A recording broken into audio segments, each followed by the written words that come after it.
The Denver Nuggets get yet another win.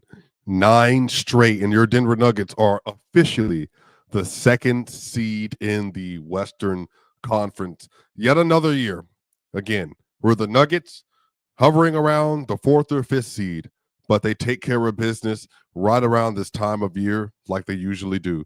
The Nuggets, currently on a 9-game win streak, have a chance on Saturday to get their first ever of the Jokic era 10-game win streak versus the Los Angeles Lakers in Denver, Colorado. The Nuggets, they get a win over the Charlotte Hornets after the Charlotte Hornets beat the LA Lakers last night, and the Nuggets look like a team on a mission. They look like a team that has an agenda. They look like a team that wants to go higher and wants to get even bigger. Y'all, the Denver Nuggets, they're streaking. All-Star break is gone. Hey, it's winning time. Y'all know what time it is, Swipa gang. Let's get it.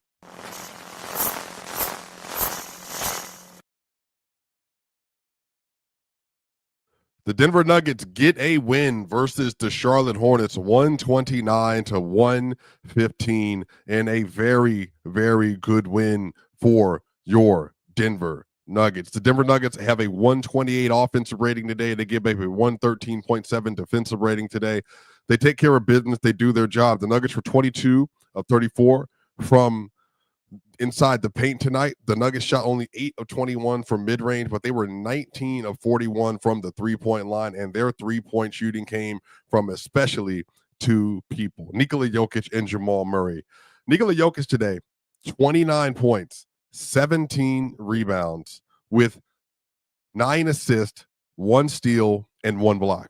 Jokic was a plus 14 today. Now, Jokic was 5 of 8 from 2, but he was 6 of 14 from the three-point line and 6 of 12 from the three-point line, besides the half-court heaves. Jokic this year is shooting basically 48% on non-half-court three-pointers this year. The numbers say he's shooting 45, but y'all, that's the thing, man. Jokic, I think, now has an all-time NBA record, 18 half-court heaves this year. That's even more than what Steph Curry did in 2015-16. And by the way that Jokic is going this year, there's a very real possibility that Jokic is in the years with 30 heaves, 30 full court heaves this year. Like, they're continuing to play. They're continuing to show up. They're continuing to do their job. And again, I want to reiterate something I said on Twitter. I think it's really important for Nuggets fans. Nuggets fans, when you're playing versus teams like this, you just got to take care of your business. You got to take care of your business. You have to continue to win, and you have to continue to do what you got to do. Now, Michael Malone from Matt Brooks right now just said that the Nuggets are not trying to win the battle but lose the war and chasing a higher seed while maintaining energy for the playoffs. We got to be smart about that if we approach these final games and make sure we have enough in the tank for a deep run. That's the goal. Remember, this is what it is. The Denver Nuggets know that their best chances are going to be surrounded by their ability to win, but maintain energy. Maintain energy as the rest of the season goes on. This is going to be a grind. And so how is a way that you solve during these kind of games? Hey, you just win them. Don't give maximum effort versus the Charlotte Hornets because you know that you can do it. And again, this is just what's being real. If the Nuggets had to get in their bag today and close out the game, they would have. If the Nuggets had to do something out of the ordinary today, they would have. But today, what it required for them is to play good basketball and then for them to just continue to take care of business. And they did that. And the Nuggets had a 14-point lead at one point in time in the game. The lead got all the way down to where they were down by 1. But then the Nuggets do what they normally did. They just put their foot on the gas pedal, and they took care of business. And I think that this is just what it is, man. Like, I think that games like this, you're going to see, and I'm not saying this is what it should be. I'm saying this is what it will be. You're going to see lower effort, especially defensively in games like this, because the team knows that once they get to a point where they have to lock in, they will. But they didn't have to because, y'all, in the third quarter, Miles Bridges had 18 points, and he just looked like a great player in that quarter. Aaron Gordon was getting beat backside a lot. He just was not locked in, paying attention defensively. Miles Bridges started hitting his three-point shots, but ultimately, y'all, like, that's what I'm saying, man. Like, that's fine, but just win the game. Win these games versus the Charlottes, and then you can move on. You're playing versus the playoff team in the LA Lakers.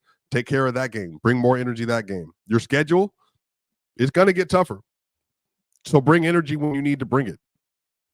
I think that's how you get to the point where the Nuggets are able to have energy. Because remember, last year, they were the best offense in basketball. They were a top 8 defense all year.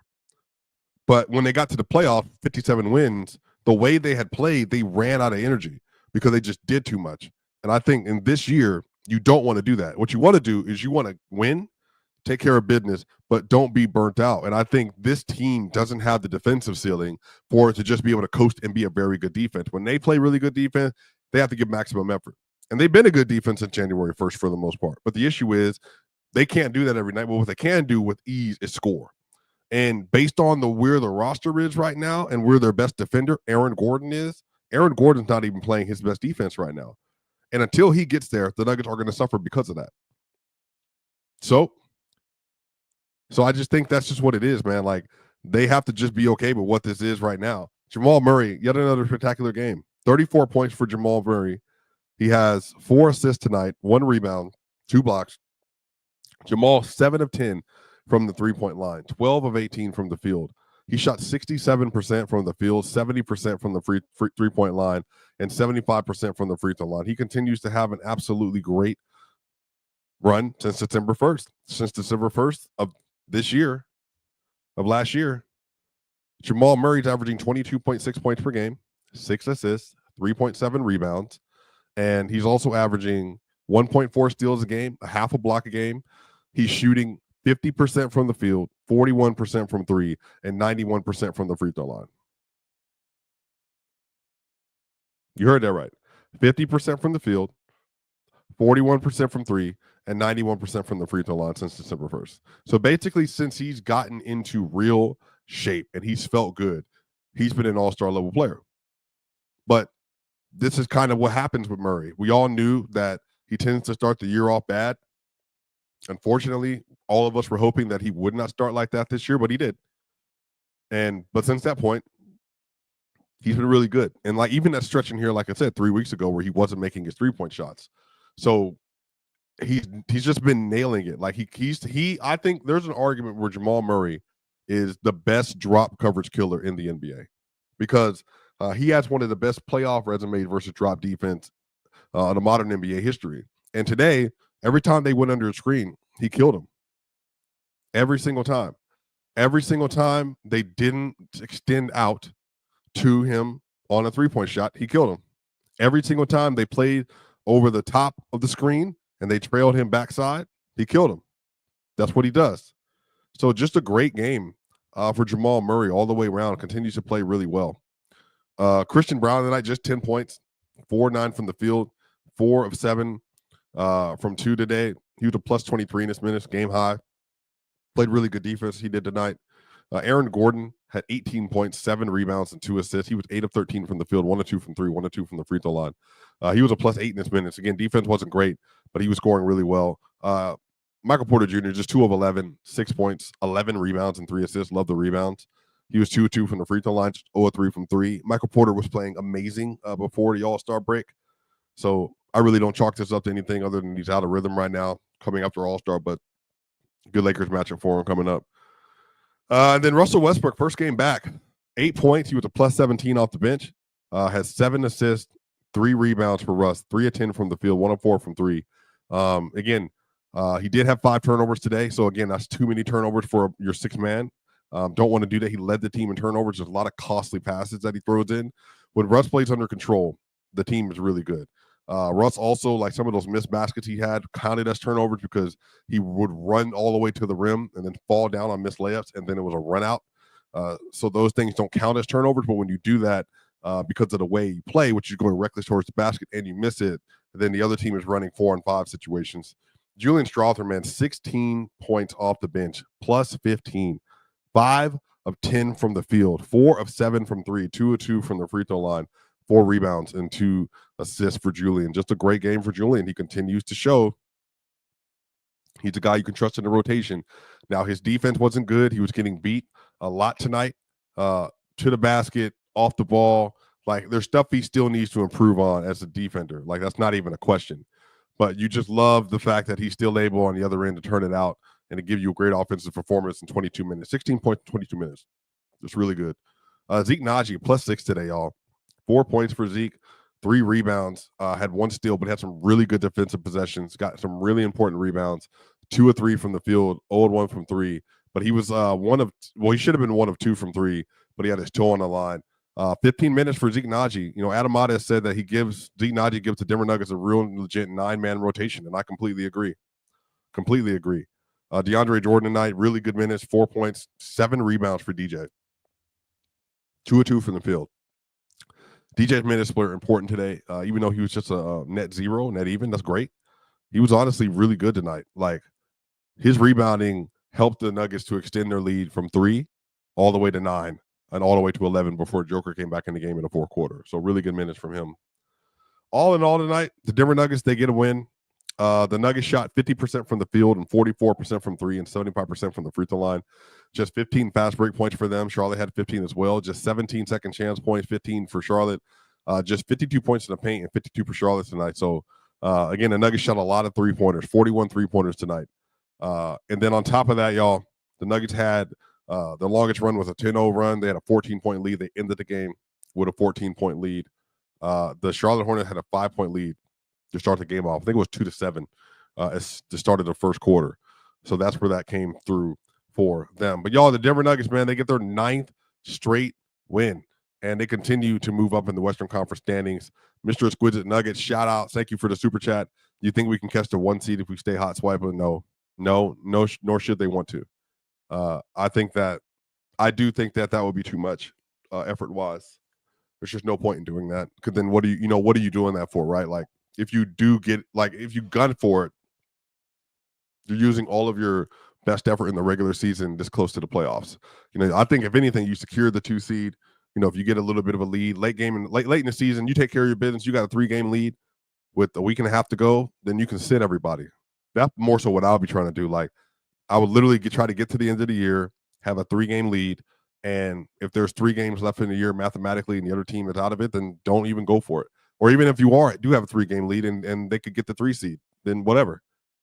Sit. That way, I would love for the Nuggets to do what they did 2 years ago. Everybody's rested going into the playoffs because you're conceding losses at that point. Another one, worst nightmare, if the Nuggets face the Thunder in Western Conference Finals, how many games swipe? That's going to be tough, man, because, again, it's an all-time great offense versus all-time great defense.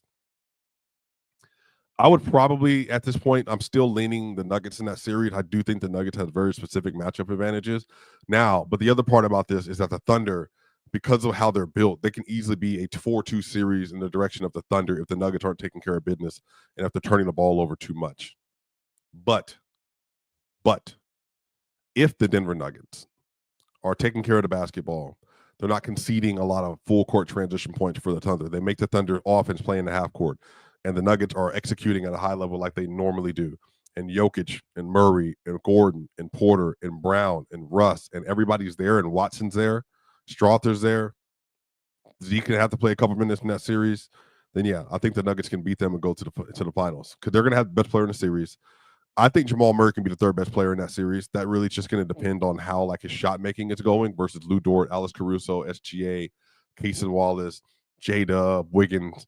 Obviously can be very similar to the Minnesota Timberwolves for him. But again, like him, Russ, Brown, Strother, they're going to have to find ways to make it work. And Michael Porter Jr., that's a big series for him because he has to extend the defense, and you got to make them pay. Similar to PJ Washington, you have to make them pay if they're going to cheat off of you to cover that 2-man game on the inside or 3-man game with Aaron Gordon.